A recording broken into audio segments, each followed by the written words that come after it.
So in this session, we will be talking about new ways of conceiving a pandemic world. Our first talk will be by Joseph Astorino and Anthony Nicola, who will present on making the invisible visible, viral cloud moments in the SARS-CoV-2 pandemic. Then Adam Sanford, Dinur, Blum, and Stacy Smith will talk about seeking stability in unstable times, COVID-19 and the bureaucratic mindset. And then Magdalena Szaflarski, will talk about people's experiences and attitudes during the COVID-19 outbreak in the United States of America and Poland. So the way we will structure this is that the presenters will go in turn, and then when all the presentations are done, we'll open it up to the audience for questions and answers and discussions. So I have had to switch the security settings a little bit. So when we get to the discussion part, if you could either raise your hand and I can unmute you, or if you want to type your question into the chat, or if you'd rather just send the question privately to me, that will work as well. So if we want to go ahead and get started with Joe and Anthony, that would be great. Okay, everyone, thank you very much. So we just want to thank everyone for the opportunity to talk about our work today. And we're going to be talking about our shared paper, Anthony and I, about making the invisible visible, viral cloud moments in the SARS-CoV-2 pandemic. So we just wanted to start today with a recognition of those who passed away from COVID-19 and keeping their memory of both themselves and their families who have been harmed by this at the center of our concern. So the way we approached our paper and our chapter is looking at the social landscape of the COVID-19 pandemic, both what was here before and what was starting to change due to these viral occurrences. So 3 points we just wanted to start with are that virologists actually disagree about what a virus is. And some virologists have proposed that we should start thinking about viruses as processes rather than entities themselves.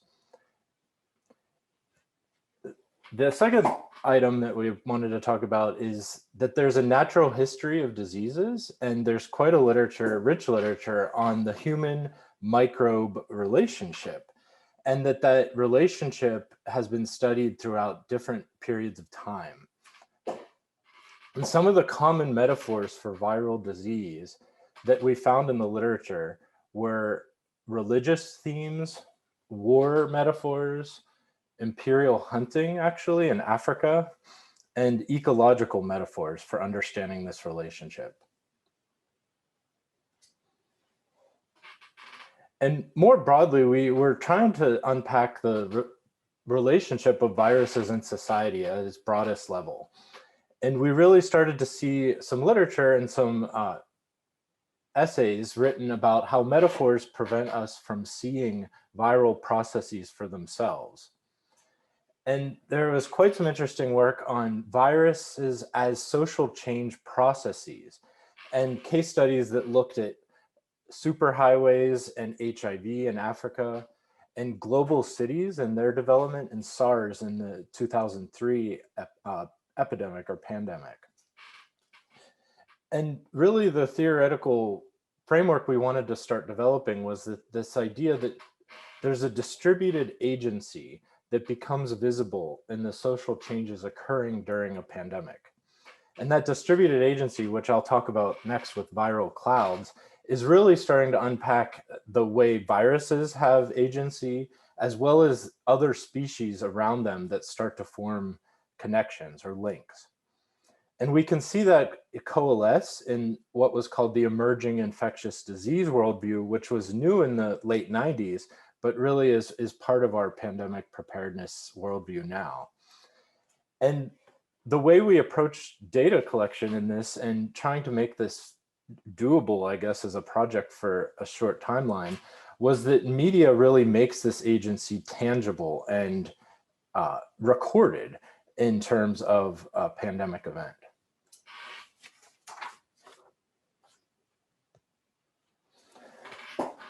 So the kind of pinnacle of finding some of these theoretical ideas and connecting them together was this discovery of a paper by Lau that she uses the idea of a viral cloud, and she defines it as the multi-species narratives and material practices floating around an emergence event. And we think that this helps to understand the quickly changing relations of entities in a pandemic.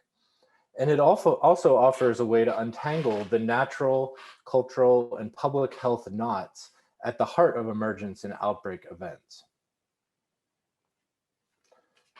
So in terms of our methods, we really started off pretty broad, looking at media articles, and we were realizing that we wanted to focus on the breadth of the pandemic as a social problem, meaning that a regular sociology of approach was not going to work because there was changes happening with economics, with politics, with religion, with education.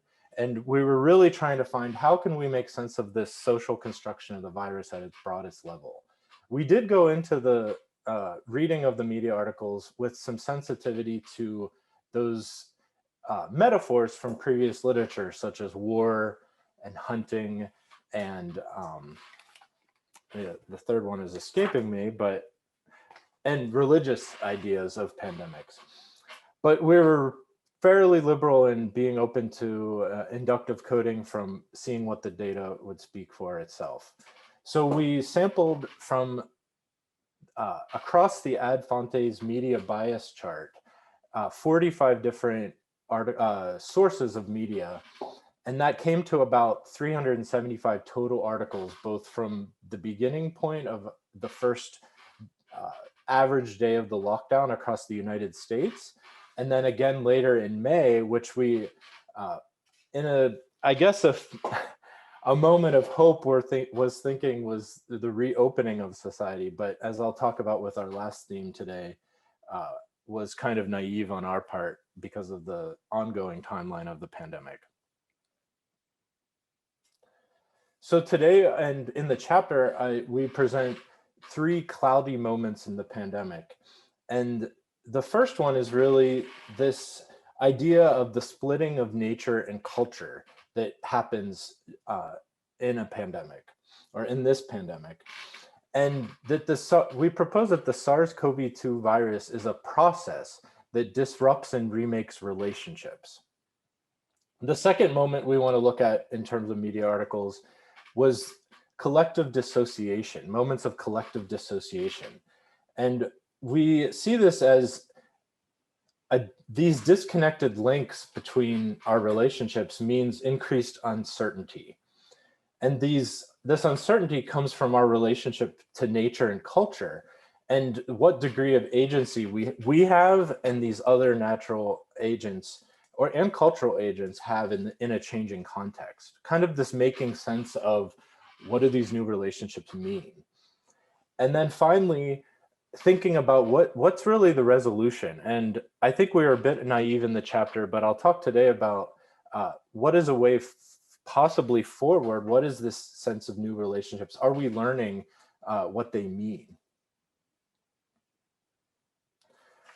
So first, we were really noticing in the articles we found about the pandemic, this splitting kind of natural and cultural metaphors.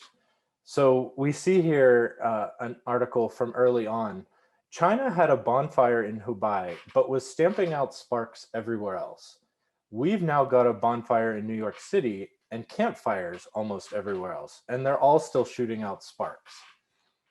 So we found a lot of articles with references to fire, other natural disaster type elements, and we were really struck by, is a pandemic a natural disaster? And why do we keep using these frameworks of nature to make sense of it? At the same time, we were seeing this emergence of the virus kind of taking on, I would say, humanized elements, but more broadly, cultural elements. So in certain articles, the virus had insinuated itself. On others, it was on a grand tour. It had hitched a ride. And it was even proposed that the virus was responding to different cultures differently. We also found that the media accounts were comparing the virus to a criminal, to an invisible enemy, And we started to see the emergence of war metaphors in quite a few articles. And we just wanted to point out that this confusion of, is this a natural or a cultural event, or a natural or cultural disaster, that this confusion is worse in a society where nature and society are seen as opposing and distinct elements. So it must be one or the other if we don't have a framework in our culture to understand the synthesis of those as a common frame of reference. So just two examples from our collection. What we found lots of references to an invisible enemy, which I won't go into the philosophy of imagining how you're interacting with an invisible enemy and what that means for public health, but we just noticed that this was very prominent. And then the second example where we start to see the construction of a virus war. And this has a long history in metaphors with epidemics and virology that I won't go into here, but it is worth noting that that's an extensive metaphor that we were drawing on as we were making sense of what was happening around us. So what happens when we have this splitting of nature and culture? So we think that the effect of the lockdown socializes the virus, making it part of our culture. In the early months of the pandemic, the only effective treatment was a cultural response, that of stay-at-home orders. With this response, only one side of the natural cultural element of the pandemic was emphasized, that the cultural one was emphasized, pushing the media to highlight the cultural constructions of the virus. So we saw some examples here where we really see this enculturation of the virus into society. So the virus is crashing economies and breaking healthcare systems. The coronavirus is bringing about a strange revival of neighborhood life. The virus has turned tourist destinations into reclusive suburbs. And this last one, when asked about Uncle Sam's ability to check Mother Nature, more blame the government for the virus spreading the way it has than say it was unstoppable itself. We also see examples of a job-eating virus that upended the world, thrown millions out of work, has rekindled interest in immigration control, unleashed a surge in the demand for food, demonstrated the value of globalization, and created political openings. So we think that the reopening of society, and was naive of us to think that that was really happening in May, but this soft reopening was only possible with the construction of the virus as a cultural force. Eventually, the virus as a biological agent and its inherent agency is nearly eliminated from the discussion, and it's become part of our culture. So an invisible enemy by March. By May, the public was seen as, quote, performing the virus. And we think that this moment really represents a time of collective dissociation, which results in collective trauma. So the pandemic happened quicker than we can understand the meaning of the new relationships brought on by the real agency of the virus that was causing all of these changes. So in terms of resolution, we end with kind of this idea of conjoint constitution, which we pulled from environmental sociology that was originally written about actually the meaning of mountains and their natural and cultural elements. But what we saw was the emergence of some more complex understandings of the nature cultural nexus. And so ideas about slowing the spread, kind of a more nuanced understanding of the phenomenon. The idea that the virus is spread through close, prolonged contact between people, which is a more complex understanding. And this third one is interesting. The virus and the steps taken to curb it, including the closure of non-essential businesses, have had a devastating effect on the economy. And then finally, this example of The virus scattered around the country on the wings of hundreds of thousands of individual decisions.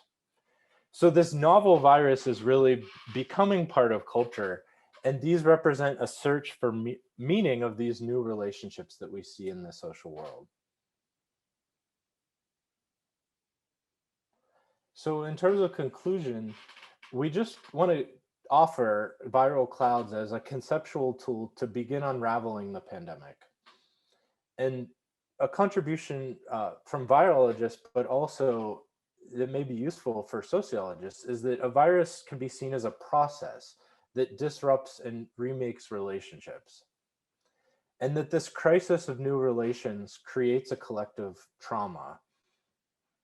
And we just want to say, to this day, I think we all feel that new relations are still being settled. We aren't sure what this world is going to look like in terms of our networks and our relationships to viruses specifically and other microbes.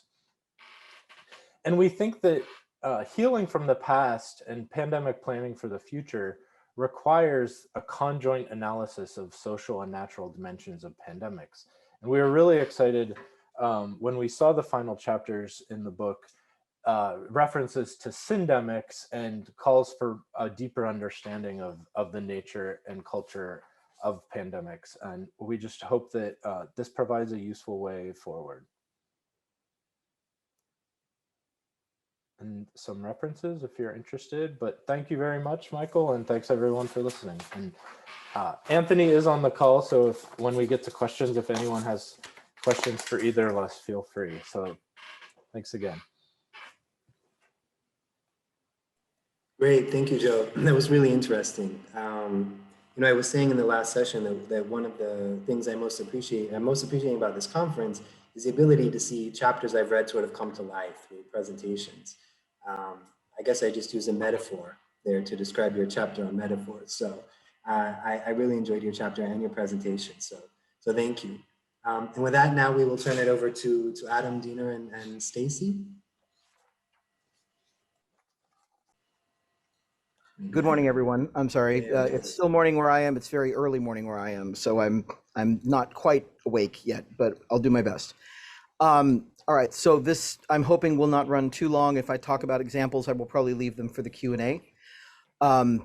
So as first author, the three of us have decided each of us will present our own first authored thing. So I am presenting this one. So in the spring of 2020, the academic world was shaken to its foundations by the rapid changes demanded by the appearance of COVID-19. And historically, higher education doesn't change quickly. It changes slowly and incrementally, usually because of external pressures like a new law or a new regulation. And the institutions of higher education are bureaucratic. There's a known inability of bureaucracies to make rapid change. And that's made worse by the culture and the mindset that bureaucracies create for the actors that have to work within them. My co-authors and I are calling this bureaucraticity. And we also argue that it's the main reason that academic institutions were struggling with their early response to the pandemic. So let me see if I can advance this slide. So first, to talk about bureaucracy, we should probably define it. And for this, we're going to just look at Weber's definition here and some characteristics of bureaucracy here. But the basic idea is there's a chain of command. And that means people higher up on the chain supervise and direct people who are below them on the chain. And a bureaucracy is composed of bureaucratic actors. So they have expertise and authority and credentials to make decisions, but only in certain defined areas. They don't have a blanket ability to make a decision no matter where it's happening. They only get to decide about these specific things. And that's great under normal conditions. And bureaucracy's main mission is to provide and maintain stability for the people in the bureaucracy, and to avoid change unless it absolutely has to happen. They want to avoid change. And so the problem is that bureaucracy doesn't deal well with things like, oh, there's a virus now and we all need to get off campus. We don't have a bureaucratic position called rapid change officer. Maybe we should. And so to just set this tone real clearly, bureaucracy depends on stability and predictability, including the stability of the environment in which it's operating. And as we can see, this is going to create problems when rapid change is required. And we can see these same characteristics of bureaucracy reflected in higher ed. Administration supervises faculty and staff, senior faculty supervise junior faculty, senior staff supervise junior staff. Those regular activities of teaching and research and resource management and service, those are all assigned as official duties. And authority is defined by rules and agreements among divisions and departments, and only the people who have credentials that qualify for these positions achieve and retain employment in the system. So that's, I'm sorry, advancing the slide is very difficult. My mouse pointer keeps disappearing. So then we get to bureaucraticity, which is the culture of bureaucracy. And the rules and agreements and expected credentials and the ways in which supervision and power flow up and down that chain of command, that's what Durkheim called social facts. And an important thing to note about social facts is that they're taken for granted by actors inside the bureaucracy. They create a social environment, and that environment shapes the culture. And that culture, like many cultures, just then recreates itself. Why? Because people keep doing the things that that culture says it should do. And its stubborn stability, this need for an unchanging environment, for a stable environment, also shapes the bureaucratic mindset, this bureaucraticity. It influences the subject actors to make their decisions based on the good of the institution instead of the good of the individual members. And when we're talking about a virus, we've got to make decisions based on the good of individual members. But in a bureaucracy, doing that disrupts things. It really screws things up. So in essence, the social facts of bureaucracy create bureaucraticity. Unless those social facts are somehow breached or disrupted, they're a taken for granted reality. Actors don't notice them. They don't notice how it constrains them. It's just, this is how we've always done it. This is the way things are. And the more bureaucratic a system becomes, or an actor becomes, the more difficulty that system or actor has responding to sudden change. So my co-authors and I looked at this and said, what is going on with bureaucracy? Why are people having so much trouble in a bureaucracy, especially higher ed, to adjusting to the virus? Well, we identified two kinds of bureaucratic actors, and we've identified them as process-oriented and outcome-oriented. So we have the PBAs and the OBAs. Now, outcome-oriented bureaucratic actors, or OBAs, they're willing to try new methods. They're willing to try new processes because they prioritize the outcome, what we are doing over the process, how we are doing it. But process-oriented actors tend to really resist new methods, new policies, new procedures. They see them as kind of, that's inferior to the way we've always done it. And they tend to focus on how we do it, not what the end goal is. Now, I've got an example, but I'm going to save it for the Q&A because when I practice this, I always ran over time. So if you want the example of that, Q&A, I'll be willing to talk about it. So when it comes to the theory that backs what we're talking about, Garfinkel's breaching experiments, they're central to understanding the bureaucratic actor. When social facts are broken or breached, the violation causes anywhere from mild to intense distress for actors. It can lead to just a feeling of things are kind of out of whack, it's a little unstable, to, oh my God, the world's turned upside down, and anywhere in between. Durkheim's concept of anomie, or normlessness, this feeling of we don't know what the rules are when the rules have suddenly changed, that totally dovetails with what Garfinkel's talking about. When a person is confronted with a novel situation, and what was the virus if not novel, they experience anomie because there are no norms to create stability in a novel situation. And so when people are experiencing anomie, it requires them to do active cognitive work. They have to think about what they're doing actively. They can't just do it on autopilot. And doing it on autopilot is just, doing it the way we've always done it, right? Using habit. And in my own work on decision-making, I labeled the need for active cognitive work as decision-making through praxis, and falling back on what's always been done as decision-making through habitus. Now, actors who are able to make decisions using praxis are more able to handle novel situations and sudden change than actors who depend a lot on habitus. But since bureaucracy depends heavily on rules and credentials and the way we've always done it, defining what things get done, how they get done, and who does them, we now have a perfect habitus environment. And of course, the problem is that adaptation and change requires praxis, and PBAs tend not to be very good at that. So when social facts are breached and novel and anomic conditions appear, PBAs experience a lot more distress than OBAs because process-based actors, PBAs, are more oriented toward how we do things or the right way to do things, while outcome-based actors are more oriented toward what we get done. And this means that we're going to see process-based actors being a lot more resistant to change in situations where social facts are breached. Now, I'm going to skip this next slide in the interest of time because I know we're already a little bit, behind because of other things. But again, ask me at the Q&A and I'll be more than happy to talk about other reasons why PBAs resist change in academic systems, especially in the United States.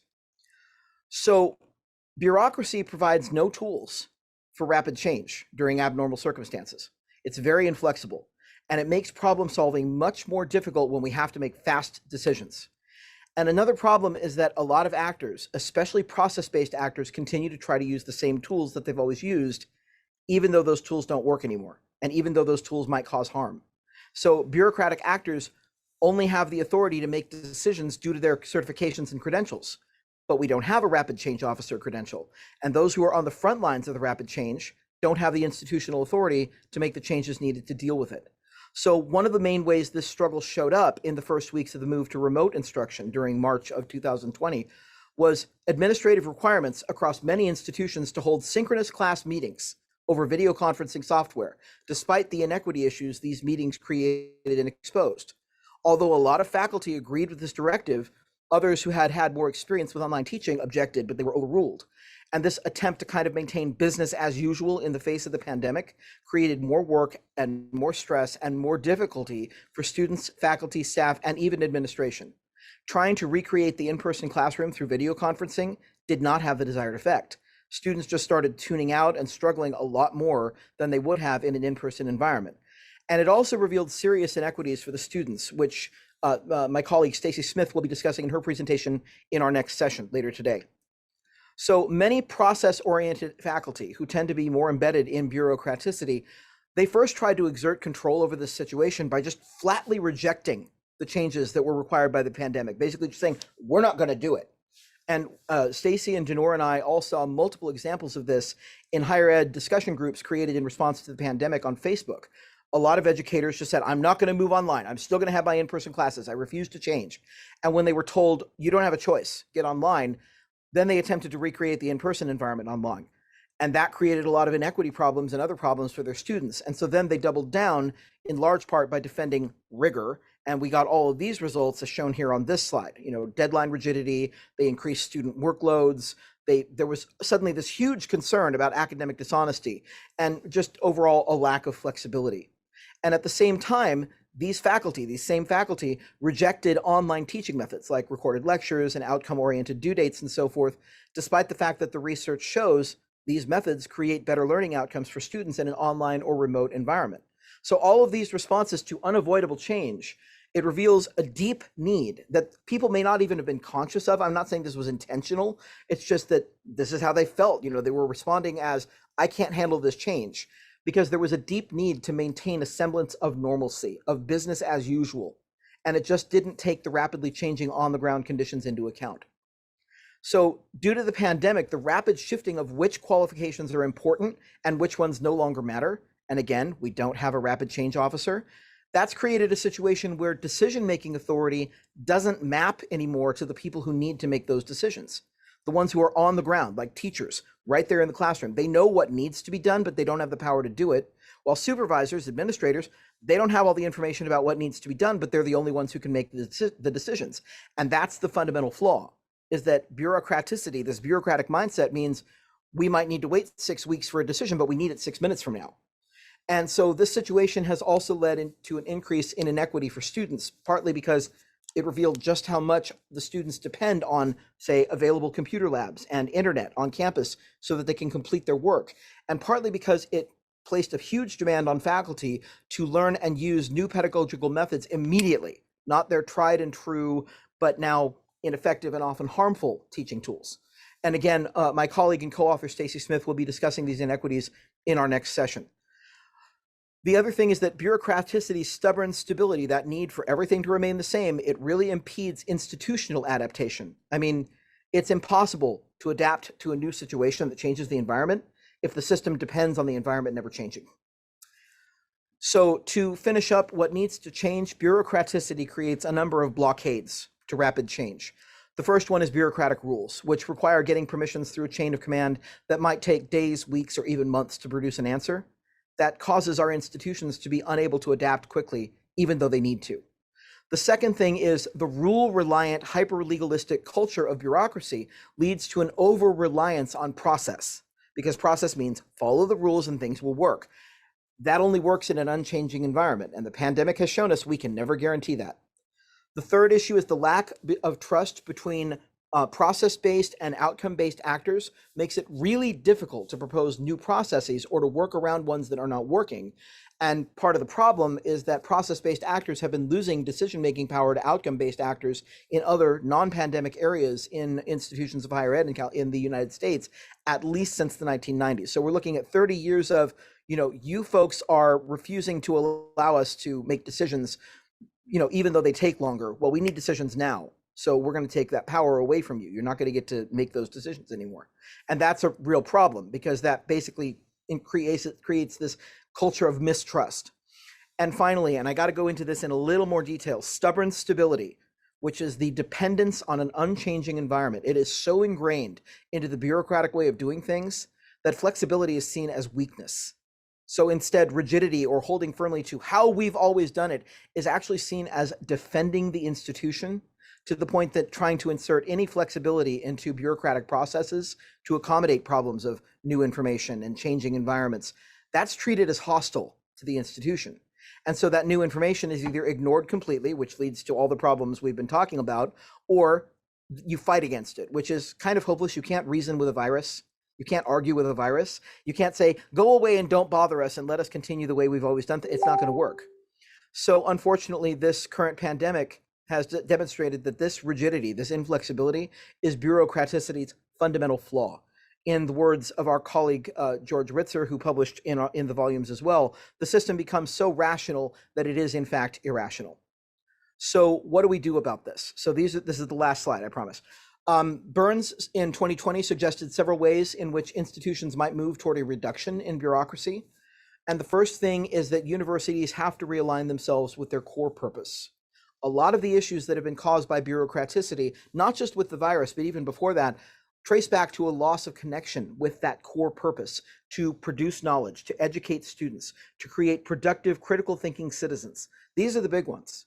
Universities need to look at their processes and ask themselves, does this process actually serve the goal of what our university is supposed to do? And taking a hard look at those issues should increase flexibility as we say, that process doesn't have anything to do with our core mission. Do we need it, or can we do it another way? Is it central to the goal, for example, to have students be on a campus or to have synchronous classes meeting in real time? Do we need that? Is that central or not? And the second thing is that universities have to empower every actor on campus to make decisions. And that means administrators, but also faculty, staff, and students. Every actor needs to be able to make decisions if they see a need. So decision-making, that corralling and siloing of what decisions you get to make, really needs to move away from credentialing and towards on-the-ground knowledge. If you know what you're doing and you know how to fix it, then fix it. And that should also create work groups where we can get different actors to work together, which should increase trust as well as increasing flexibility. And finally, empowering and respecting every actor needs to just become a matter of course in academic culture.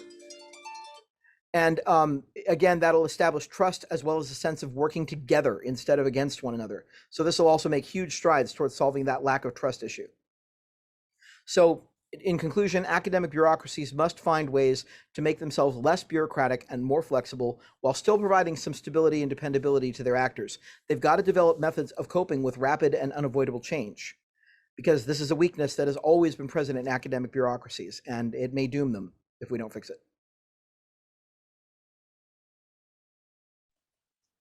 Thank you, Adam, for that. Unfortunately, I think that's one of those presentations that we can all relate to all too well, this phasing bureaucracy. So it's something that's extremely relevant. I especially appreciate the solutions. I hope that those don't fall on deaf ears and that maybe things will get better. I'm not an optimist by training, I'm a sociologist, but I hope so anyway. So Are with any that, of us optimists? What's that? I was saying, are any of us sociologists optimists? I don't think I've ever met an optimist. I like to joke, not the good ones, but probably, yeah. Just kidding, of course. Now I'd like to turn over to Magna for her presentation. Okay, can you see it great. now? Thank you. Thank you so much. I'll try to speed up my presentation since we've lost a little bit of time. Hello, everyone. Thank you, Michael, for inviting me to present in this conference. I think it's terrific. I will describe a study of the COVID-19 experiences and reactions in the United States and Poland that I conducted in the summer of 2020.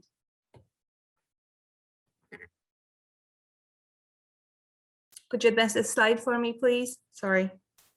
Thank you. So at this time, there's still limited literature about COVID-19 experiences and reactions across different countries and cultures. I think the comparison between the United States and Poland is very relevant. These two societies have different modern histories, but recently have been overlapping in terms of certain societal trends. Especially both countries are very deeply divided along political lines between conservatism and liberalism. And also populism has been on the rise in both countries.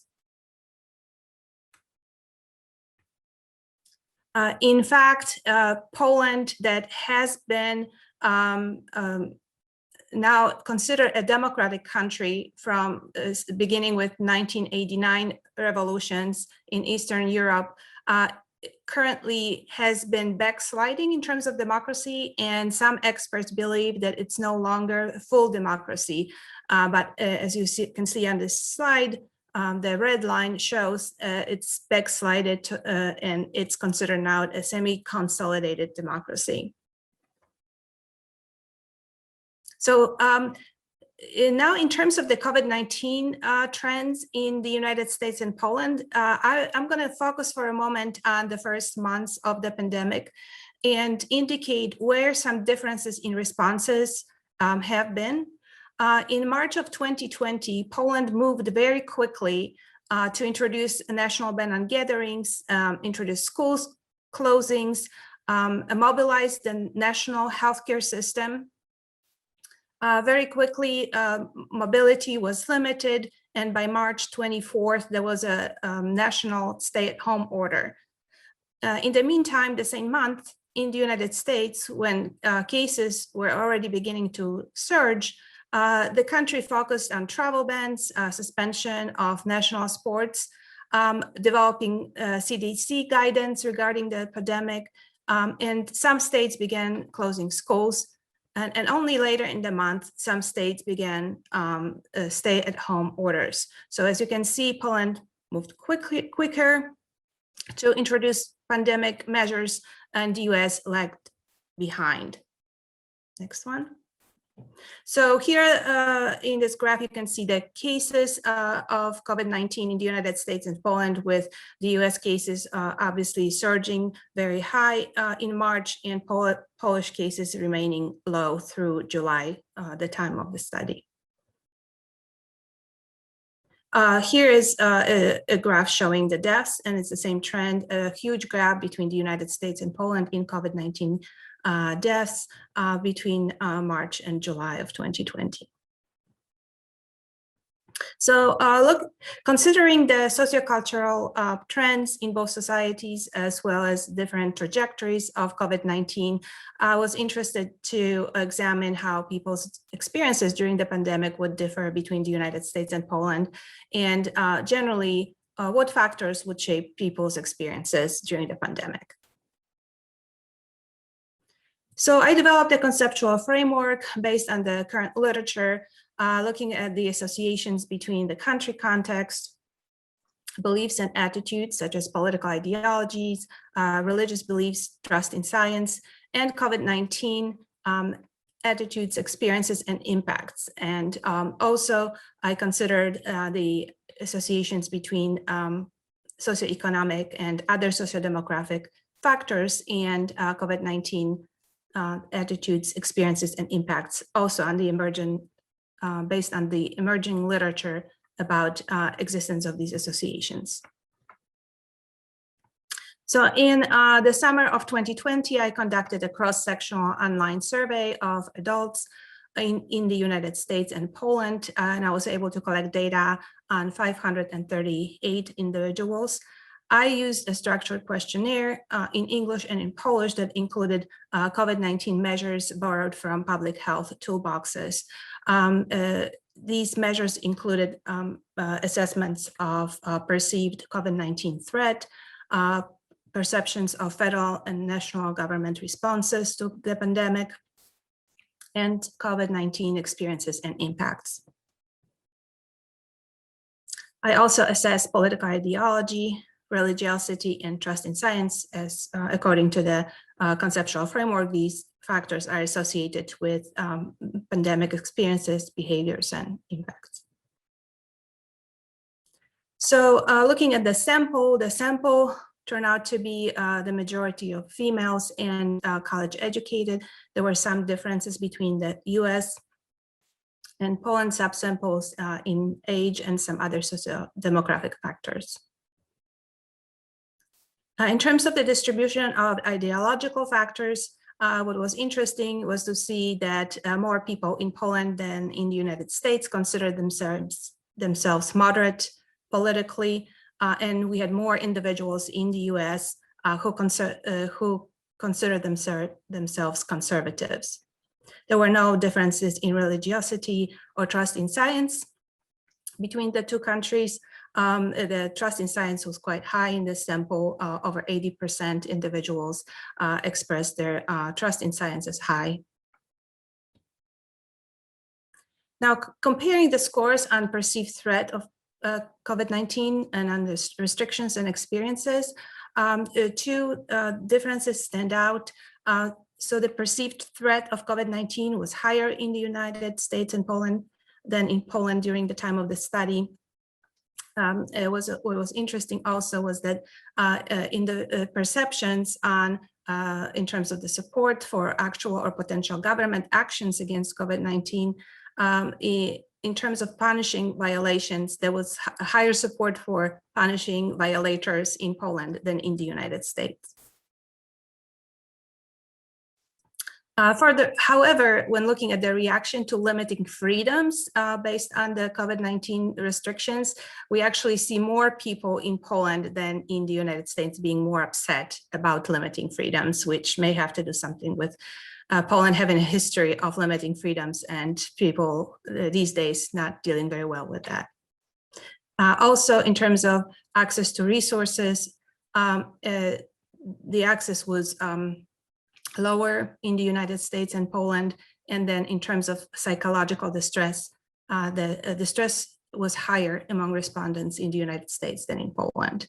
Also direct experiences with COVID-19, knowing people who have had symptoms or have been diagnosed with COVID-19 was higher in the United States and Poland, most likely reflecting the trends, the trajectory of COVID-19 during that time in the two countries.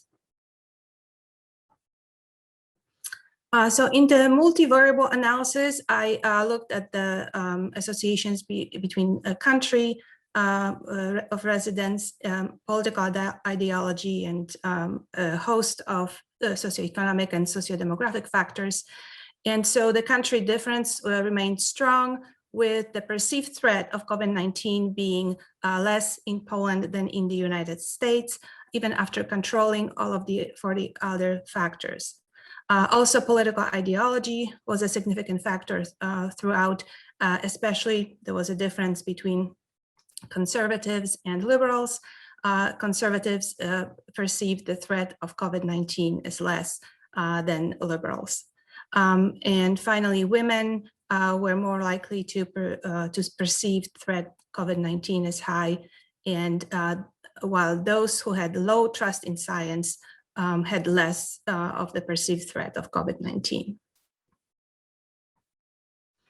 Now, looking at the factors associated with support for COVID-19 restrictions in the two countries, actually the support was about even between the two countries. However, political ideology still played a role, with conservatives expressing less support for COVID-19 restrictions than liberals. Women were shown to have to express more support for COVID-19 restrictions, and while those who had low trust in science were less supportive of the restrictions, so similar to the other model. So the main findings from the study were that experiences and impacts were worse in the United States than in Poland. In addition, political conservatism and low trust in science were associated with less perceived threat and stronger opposition to restrictions. And among sociodemographic characteristics, gender was important. women reported higher COVID-19 threat and more support for restrictions, but the latter effect was explained by trust in science. So those who had low trust in science would still have less support for restrictions. There were important study limitations to note. So first of all, the study was based on a convenience samples. So future studies hopefully would be based on data that are nationally representative. Also, this was a cross-sectional design. It will be interesting to follow people over time to see how the experiences and impacts vary across time during the pandemic in different countries. And finally, the COVID-19 measures used in the study need further validation, and there is actually an effort underway to pool national samples from different countries and conduct psychometric analyses looking at these measures. So in the future, hopefully, stronger measures will be developed. Thank you, and thanks, Michael, for having me, and thanks for your help today. Sure. Thank you for that presentation. I find it really interesting. I always find these kinds of country comparative analysis quite interesting, especially when it comes to COVID. And I think the US and Poland are maybe two countries that don't often or often enough get put into comparison. But I think there's a lot of similarities there that make for interesting differences, if that makes any sense. So I really enjoyed both your chapter and your presentation. Thank you for sharing it with us. So I'd now like to open it up. We have maybe 5 or 7, 10 minutes or so here. If anyone has any questions or comments, if you just want to raise your hand or perhaps type it into the chat.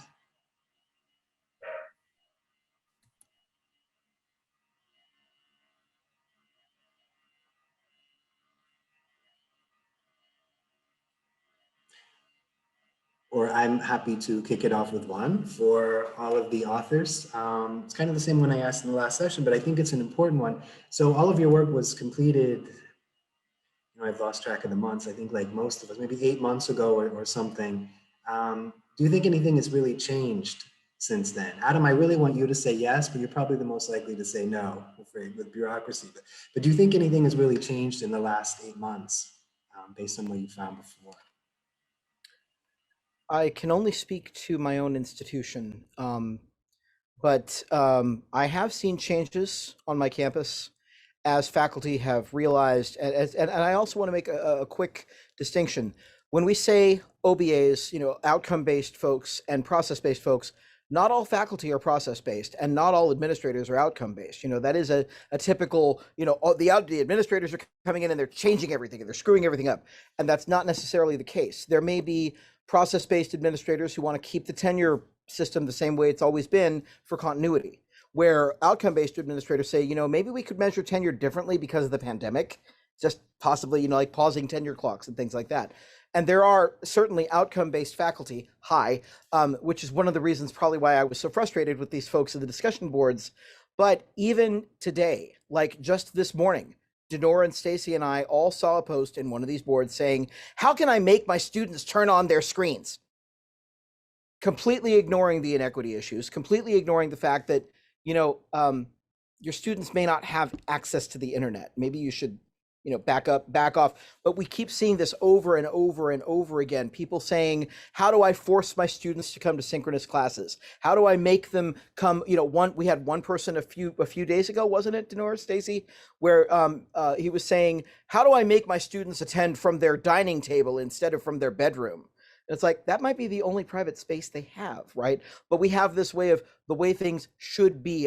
Another concern that we didn't list on the slide was professionalism, that students should be professional. I'm sorry, if I'm in my home, I'm not wearing pants. Okay, I mean, I am today, but you know, if I'm a student and I'm at home and the only place I have to zoom in is my bedroom, you can't expect me to be dressed in a suit. It's just, there's unreasonable expectations, right? In my own institution, one of the things that our institution's really working on is we're still going to be mostly online in the fall, but they are working on providing outdoor socially distanced spaces so that students have a place to study. Because they surveyed our students, and it turns out, and I wish this could have gotten in the chapter, the thing that students are struggling the most with is not having a quiet place to study. They don't have the library, they don't have their dorm room, they don't have any place to study because they're not on campus. And they are depending on that at least as much as having a computer lab or as having internet access. They really need a quiet place to study. So our university is starting to provide like these gigantic tent areas with open sides, just like canopies where students can sit and have social distancing and be able to study instead of trying to deal with the fact that their little brother is screaming in the next room and they have no place to go to get away from it. So I think there's more awareness of the issues, but in terms of making bureaucracy non-bureaucratic, ask Weber how easy that's going to be. And the answer is not very. So Stacy, Dinur, do either of you want to, sit in on this? I think you hit the nail on the head with the examples. I definitely think the emphasis on that professionalism. I think I've noticed it more since we went online than I ever did before we went online. Like there was an expectation that students' behavior would change really rapidly just because of the environment, and people on these boards are assuming that they're going to change in a very specific way to be what they think is their idea of professional. And that's not an idea that I think I've ever seen teaching. I don't know why there was this expectation. And I think that increased the anomie that students were feeling, because not only are they forced to now go to school in a different way, manage their time in a different way, having more responsibilities foisted on them, but now they're expected to present themselves in a way during a time where presentation of self just has to change. There has to be less of an emphasis on it.